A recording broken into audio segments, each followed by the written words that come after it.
Hello guys, আজকে আমি বানাতে চলেছি মাছের টক, পোনা মাছের টক। তো তোমরা এখানে দেখতেই পাচ্ছ মাছটা রাখা আছে। তো আমি এতে এক এক করে দিয়ে দেব হলুদ,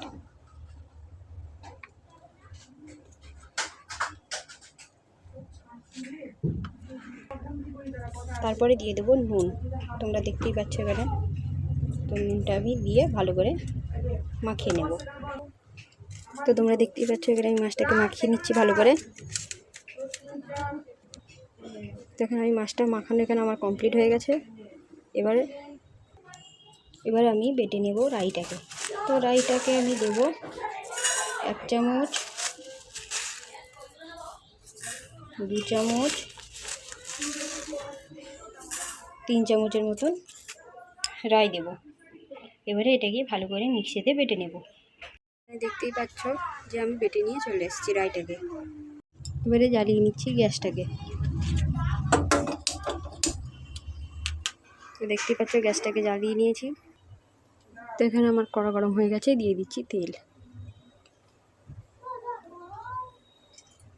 তো তেলটা দিয়ে দিয়েছি। এবার তেলটা গরম হোক, তারপরে মাছগুলো ভেজে নেব। তোমরা দেখতেই পাচ্ছ এখানে তেলটা গরম হয়ে গেছে। এবার আমি এক এক করে সব মাছগুলোকে দিয়ে দেবো। দেখতেই পাচ্ছ মাছগুলোকে দিয়ে দিচ্ছি তেলে। তো সবগুলো দেওয়ার পরে তোমাদের সাথে আবার দেখা হচ্ছে। দেখতেই পাচ্ছ তোমরা সব মাছগুলো কড়াই দিয়ে দিয়েছি। এবারে ভালো করে ভেজে নেবো লাল লাল করে। তো তোমরা দেখতেই পাচ্ছ এখানে আমার মাছ ভাজা চলছে। তো মাছটা এক পিঠ ভাজা হয়ে গেছে, আমি আরেক পিঠ উল্টে দেবো। তো এক এক করে এরকম করে সব উল্টে দিচ্ছি।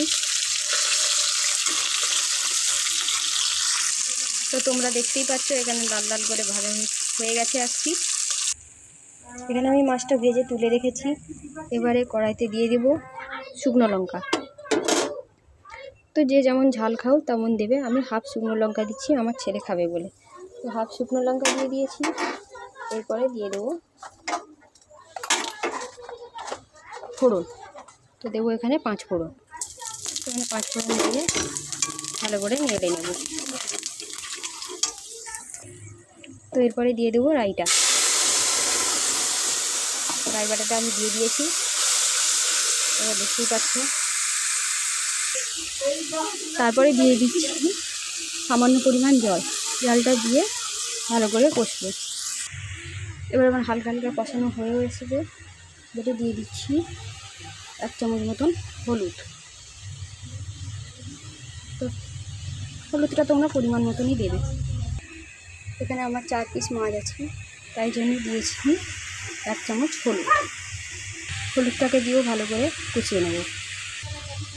তো তোমরা দেখতেই পাচ্ছ এখানে আমার কষানো হয়ে গেছে। এবারে দিয়ে দিচ্ছি জল। জল দিয়ে দিয়েছি। এবারে ঝোল টকটা ফুটে এলেই দিয়ে দেব মাছগুলো। এখানে কেটে নিয়েছি একটা আমি গোটা লেবু। গোটা লেবুটা এই বাটিতে রস বের করে নেব। তো দেখতেই পাচ্ছ এখানে লেবুর রসটা বের করে রেখেছি, আর এখানে টকটা ফুটে। তো এবারে দিয়ে দেব মাছগুলো। মাছগুলো দিয়ে কিছুক্ষণ সামান্য 1 মিনিট মতন ফোটাবো। এখানে তোমরা দেখতেই পাচ্ছ যে আমার মাছগুলো ফুটছে। এবারে দিয়ে দেব নুন। তো এখানে আমি নুন দিয়ে দিয়েছি পরিমাণ মতো। দিয়ে দেবো লেবুর যে রসটা বের করে রেখেছিলাম, লেবুর রসটা।